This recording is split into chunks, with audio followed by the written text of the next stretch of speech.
Nothing was wrong, and that was the problem. June 24th, 1982. A Boeing 747 prepares for departure from Kuala Lumpur. 248 passengers board calmly. Families, business travelers, vacationers. Destination Perth, Australia. In the left seat sits Captain Eric Moody. Experienced, composed, routine flight ahead. The aircraft pushes back from the gate. Taxi lights glow against the wet runway. Engines spool up. The takeoff roll begins, and within seconds, the massive aircraft lifts smoothly into the night sky. Everything feels normal. Cabin lights dim. Dinner is served. Passengers relax into their seats. At 37,000 feet, the Boeing 747 levels off, cruising peacefully above Indonesia.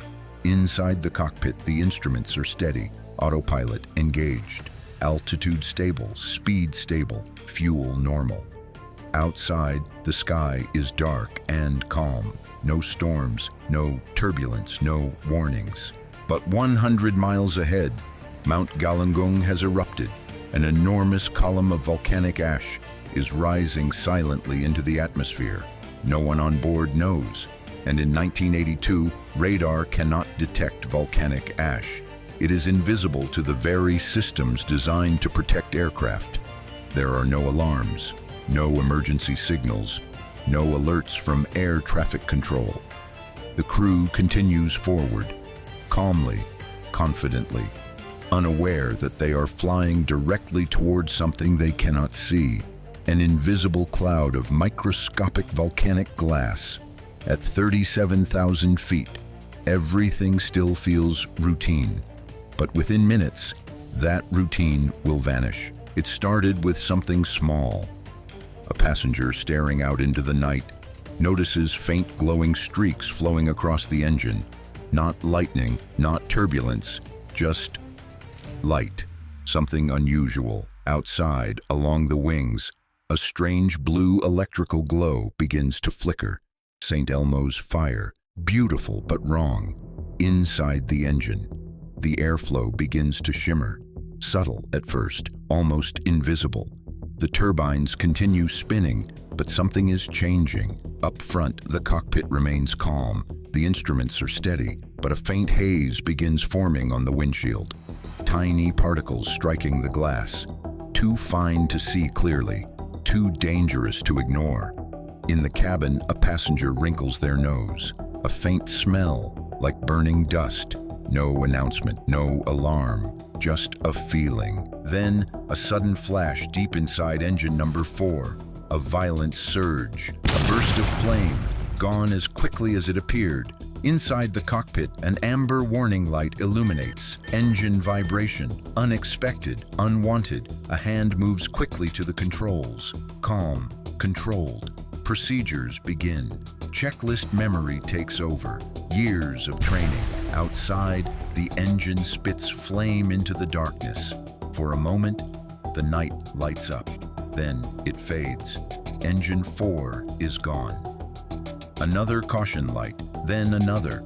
The overhead panel begins to glow amber. 1 engine failure is manageable. 2 is not routine. Engine 2's RPM drops. The needle falls towards 0. Then engine 3. The cockpit grows quieter. In the cabin, the lights flicker. Passengers look around, confused. The steady hum of 4 engines begins to change. The pilots exchange a glance. No panic, just realization. This isn't turbulence, this isn't weather, this is something else. The last RPM needle falls. 4 engines, 0 thrust. The cockpit becomes eerily quiet. No explosion, no chaos, just silence. Outside, the massive Boeing 747 continues forward. But it is no longer powered, it is gliding. 37,000 feet above the ocean. 300 tons of aircraft, floating in darkness, descending. In less than 90 seconds, all 4 engines were gone. A Boeing 747 was never meant to fly without engines. Falling from the sky, and then there was silence. Not the gentle hum of cruise flight, not the steady roar of 4 engines. Silence. At 37,000 feet, a fully loaded Boeing 747 had just become a glider. Inside the cockpit, the truth glowed on the instrument panel. 4 engine gauges. 0, no thrust, no combustion. The aircraft was still moving forward, but it was descending. The altimeter began to unwind. 36,000 feet. 35. The vertical speed indicator confirmed it. They were losing altitude. Steadily, in the cabin, passengers felt it before they understood it. No sudden drop. No violent shaking, just something missing, the sound. Jetliners are never this quiet. Whispers began, confused glances. Back in the cockpit, Captain Eric Moody stayed calm. A Boeing 747 cannot climb without engines, but it can glide. For every mile it descends, it can travel roughly 15 miles forward. That glide ratio was now their lifeline. Ignition switches, Yondam fuel flow, checked. Engine restart sequence initiated. Outside, the turbines windmilled in the rushing air.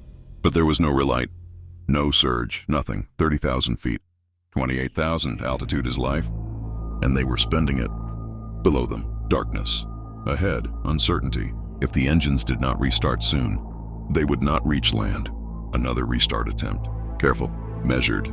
They could not afford a mistake. 25,000 feet. They were running out of sky. Then, something changed. 23,000 feet. Another restart attempt. Ignition, on. Fuel, steady. And then, a rumble. Engine 4 relights. Moments later, Engine 3. The silence is broken. They have thrust again. But they are not safe.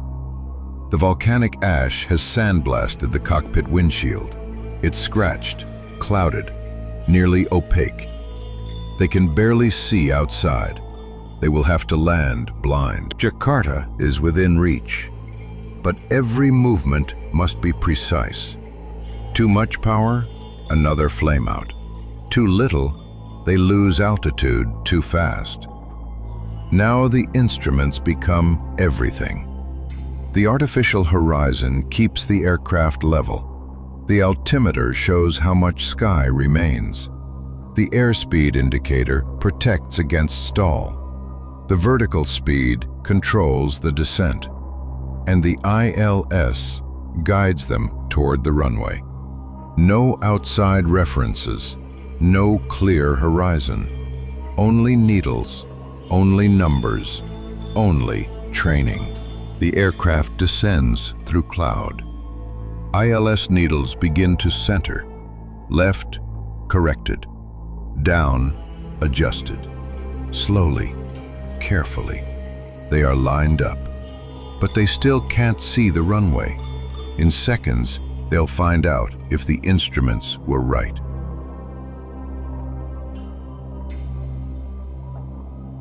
Through the damaged windshield, lights appear. Faint, distorted, but real. The runway, 500 feet.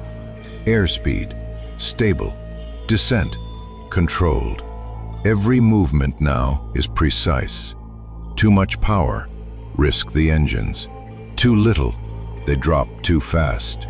100 feet. The runway rushes closer, still blurred by ash. The captain gently raises the nose. The flare. Seconds feel longer than they are. And then, touchdown. Heavy, firm, but controlled. A Boeing 747 that lost all 4 engines at 37,000 feet is on the ground, rolling, alive. 248 people, safe. As the sun rises, the aircraft rests in silence, scarred by ash, but victorious. Because sometimes survival isn't about power, it's about precision.